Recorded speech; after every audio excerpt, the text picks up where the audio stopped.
आज हम बात करते हैं सोनम रघुवंशी की, जिसकी चर्चा आज हर घर में हो रही है। यह बहुत ही शर्मनाक बात है कि हमारे समाज में ये क्या हो रहा है। रिश्तों के ऊपर से और प्यार के ऊपर से भरोसा जैसे उठ सा गया है।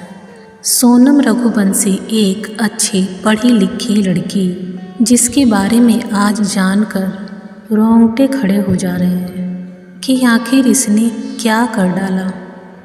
यह बहुत ही गंभीर विषय है कि एक अच्छी पढ़ी लिखी और समझदार लड़की, 25 साल की बच्ची, सोचिए जरा कि इसकी मनोदशा कैसी रही होगी, जो कि खुद एक पढ़ी लिखी लड़की है।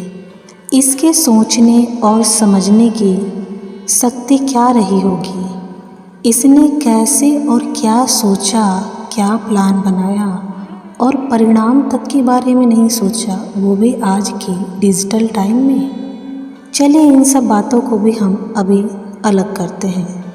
सबसे बड़ी बात तो यह है कि इसने एक मासूम बच्चे की जान ली। वह बच्चा जो हंसी खुशी बारात लेके इसके घर गया था। आज भी जब राजा की वीडियो आंखों के सामने आती है तो जैसे आंखें भर जाती है। कितना सीधा साधा और यह मासूम बच्चा है। किसने हक दिया था इस लड़की को किसी का घर उजाड़ने का, किसी को जान से मारने का, किसी के भाई और किसी के बेटे को छीनने का। आज जब राजा रघुवंशी की माँ बिलख बिलख कर रोते हुए जब कैमरे पे आती हैं तो मानो जैसे कलेजा बाहर निकल के आ जाएगा। उस माँ पे क्या बीत रही होगी यह कोई भी नहीं समझ सकता, जिसने अपना हंसता खेलता बेटा खोया है, जिसकी कुछ ही दिनों पहले शादी हुई थी। मेरा बस यही कहना है कि अगर आपको शादी नहीं करनी है किसी से तो आप मत करो। आपको जिसके साथ करनी है उसके साथ करो, लेकिन आपका कोई हक, कोई अधिकार नहीं बनता कि आप किसी की हत्या कर दो या आप किसी के भाई या उसके बेटे को छीन लो। आपको किसी ने इस चीज़ का अधिकार बिल्कुल भी नहीं दिया है। इस लड़की ने कैसे इतना बड़ा कांड किया? क्या इसका कलेजा नहीं दुखा? क्या इसकी अंतरात्मा नहीं रोई? कैसी लड़की है ये? लड़की, औरत, नारी, जिसे हम एक शक्ति का रूप देते हैं, जो एक माँ बनती है, जो एक बीवी बनती है, जो एक बहन है, जो एक भाभी है, जो ना जाने कितने अनेकों रूपों में जानी जाती है, जो हमारे भारतीय संस्कृति ने माना है और सबसे ऊंचा दर्जा भी दिया है। इन जैसी लड़कियों ने इन सभी पवित्र रिश्तों का अपमान किया है। एक लड़की जब बीवी बनती है तो वह सिर्फ बीवी नहीं होती, वो अपने पति के लिए वो हर रूप में समर्पित होती है जहाँ उसे उसकी ज़रूरत होती है।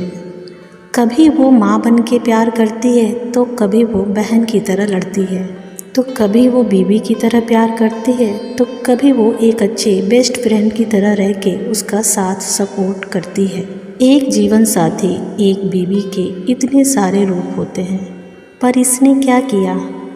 शादी के 4 दिनों बाद ही, या यूँ कहें कि शादी के पहले से ही इसने अपनी ही सुहाग को मारने तक का प्लान बना लिया। इन सब में उस बेचारे राजा रघुवंशी की क्या गलती थी? इसने जिस माँ का दिल इतना दुखाया है, क्या इसे बद्दुआ नहीं लगेगी? ऐसे ही कुछ लड़कियों की वजह से शादी जैसे पवित्र रिश्ते खराब होते चले जा रहे हैं। मैं जब भी यह सोचती हूँ उस बच्चे के बारे में, जब यह हादसा हुआ होगा तब क्या मनोदशा रही होगी उस बेचारे की। कितना तड़पा होगा वो खुद को बचाने के लिए। कैसी बीवी है जो अपनी आँखों के सामने ही अपने ही सुहाग को मरता हुआ या मारता हुआ देख रही थी। और सबसे बड़ी बात, इसने शादी जैसे पवित्र रिश्ते का मजाक बना के रख दिया। पहली बार कोई ऐसी लड़की को देखा जो विधवा होने के लिए इतना कुछ कर रही थी और विधवा जैसे शब्द पे खुद को गर्व महसूस करा रही थी। कि मैं विधवा हो जाऊंगी तो दूसरी शादी अपने पसंद के लड़के से कर लूँगी। वाह, मतलब आप समझ रहे हैं इस लड़की के सोचने का जो लेवल है वो किस हद तक का है, जिसे हम 2 कौड़ी का काउंट करेंगे। नहीं तो ऐसी घटिया सोच कौन रखता है। देखिए, इस केस से सबसे बड़ी सबक यह मिलती है कि इस केस में सबसे बड़ी गलती कहाँ और किसके तरफ से हुई है। आप अपनी राय और विचार कमेंट बॉक्स में ज़रूर लिखिएगा। मेरा मानना यह है कि सबसे बड़ी गलती सोनम के परिवार की तरफ से हुई है। ऐसा क्यों? क्योंकि माता पिता का फ़र्ज बनता है कि वह अपने बच्चों को एक अच्छा संस्कार दें, बचपन से ही अच्छा माहौल, अच्छा वातावरण दें, अध्यात्म से जोड़ें, ध्यान, साधना और प्रवचनों का अपने जीवन में धारण करें, घर का वातावरण अच्छा बनाएं। अच्छा से मेरा तात्पर्य यह है कि आप अपने बच्चों को वक्त दें, आप अपने बच्चों को समझें कि आपके बच्चे के मन में क्या चल रहा है, वह क्या चाहता है या उसकी सोचने की क्षमता कहाँ तक है, वह क्या कर सकता है और क्या नहीं कर सकता है। क्योंकि यह आपको भली भांति पता होती है, क्योंकि संस्कार आपने ही दिए हैं उसे। जैसे ही आप अपने बच्चों को सुनते हैं, समझते हैं, वक्त देते हैं, तो बच्चा पूरी तरीके से आपके साथ एक मित्र की तरह जीवन यापन करना शुरू कर देता है। वह अपनी हर एक छोटी से छोटी और बड़ी सी बड़ी बातें आपसे साझा करता है। उसे क्या पसंद है और क्या नहीं पसंद है, वह बड़ी आसानी से आप तक यह बात रख सकता है, क्योंकि आपने एक ऐसा घर का और अपने परिवारों के बीच में वातावरण बना रखा है। जब आप ऐसा नहीं करते हैं, तब जाके सोनम जैसी लड़कियां निकल के सामने आती है, क्योंकि उसे कभी आज तक यह पता नहीं चला कि जीवन में क्या सही है, क्या गलत है, क्योंकि वो साफ झलक रहा है उसकी हरकतों से कि उसके अंदर कोई भी संस्कार नहीं है। उसके माता पिता ने कभी कोई संस्कार नहीं दिया। अगर दिया होता तो वह इतनी बड़ी कदम बिल्कुल भी नहीं उठाती। यह सब की जिम्मेदार उसके माता पिता सबसे पहले हैं। वो इसलिए कि अगर वो अपने बच्चों को समझते, सुनते, तो हो सकता है कि जो भी उसके मन में था वह बड़ी आसानी से अपने परिवार से बात कर सकती थी या कह सकती थी। लेकिन जब आप कोई चोरी छिपे काम करते हैं तो आपका दिमाग 2 तरफ जाता है, एक सही, दूसरा गलत। सही के तरफ माना जाए तो 2% और गलत की तरफ 8% जाता है। क्यों?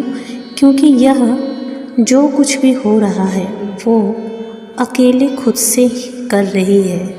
एक वह खुद और दूसरा उसका मन, क्योंकि यहाँ तीसरा तो कोई है ही नहीं जो इसे सुने, समझे या फिर इसे सही और गलत के बीच का फ़र्क बताए। इन सब में सबसे ज़्यादा गलत किसके साथ हुआ? उस निर्दोष लड़के के साथ जिसने कोई भी गलती नहीं की थी, जिसने अपनी पत्नी को सच्चा प्यार किया था, जिसने उसके कहने पे खुशी खुशी हनीमून पे जाने के लिए तैयार हुआ था। उसे क्या पता था कि वहाँ से सिर्फ उसकी डेथ बॉडी आएगी। भगवान ऐसा किसी के साथ भी ना करे। पूछो उससे जिसका बच्चा गया है। मैं एक चीज़ आप सभी से निवेदन करना चाहूँगी कि पढ़ाई लिखाई से भी ऊपर संस्कार है। आप अपने बच्चों को संस्कार सबसे पहले दें, अपने बच्चों को समझें और माता पिता होने के साथ साथ आप एक अच्छे मित्र भी बने। अध्यात्म से खुद को जोड़ें और अपने बच्चों को भी जोड़ें, जो कि हमारी संस्कृति पहले से रही है, लेकिन आज हम शायद भटकते चले जा रहे हैं। हमें कुछ नहीं पता हमारी ज़िंदगी, हमारी लाइफ कहाँ जा रही है, हम क्या कर रहे हैं, आगे हमारा क्या फ्यूचर है, हम सही दिशा में हैं या गलत दिशा में हैं, हमें कुछ नहीं पता। क्यों नहीं पता? क्योंकि हम एक भटके हुए देवता की तरह इधर उधर से भटक रहे हैं। ध्यान, योग, साधना, सत्संग, इन सब को अपने जीवन में और अपने परिवार के साथ ज़रूर से ज़रूर जोड़ें। इसका असर बहुत ही ज़्यादा पड़ता है हमारे मस्तिष्क पर, जो हमें सही और गलत सोचने में हमारी काफ़ी मदद करता है। हर एक छोटी से छोटी, बड़ी से बड़ी बातें अपने बच्चों से शेयर करें, पूछें, बात करें, समय दें।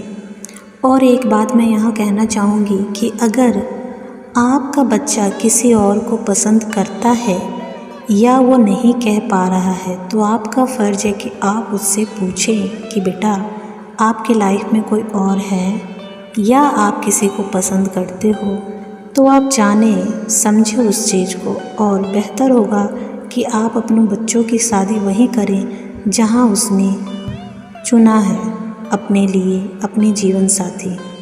क्योंकि आप ज़बरदस्ती अरेंज मैरिज करवाओगे, किसी और की गर्लफ्रेंड बॉयफ्रेंड को लेके आओगे अपने बच्चों के लिए, बेहतर है कि उसे अपनी ही गर्लफ्रेंड या बॉयफ्रेंड से शादी करने दें।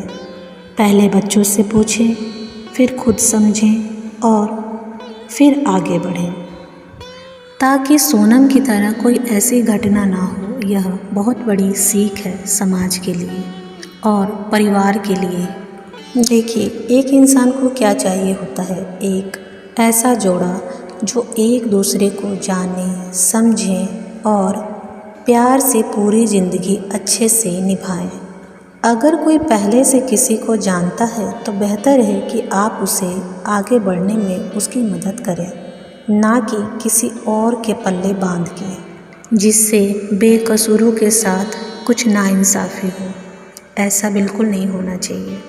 कुछ चीज़ें हमारे पास बचपन से ही जुड़ी हुई होती है। हम जैसे माहौल में जन्म लेते हैं, जैसे वातावरण में पलते बढ़ते हैं और बड़े होते हैं, उसका असर हमारे दिलो दिमाग पे पूरी तरीके से हावी होता है। हमारे सोचने का तरीका, हमारे रहने का तरीका, ये हर एक चीज़ हमें वहीं से एक दायरे में मिल जाती है, जिससे हम बड़े होते हैं और वो हमारे साथ रहता है। कभी कभी हमें ऐसा लगता है कि हम ही सही हैं, हम जो कर रहे हैं वही सही है, लेकिन ऐसा होता नहीं है। क्योंकि जो चीज़ आपकी नज़र में आपको सही लग रही है, यह ज़रूरी नहीं कि सभी की नज़रों में वह चीज़ सही ही हो। इसलिए परिवार को संस्कारिक बनाएं, आध्यात्मिक बनाएं और सामाजिक बनाएं। धन्यवाद। ख्याल रखें अपना और अपने परिवार का।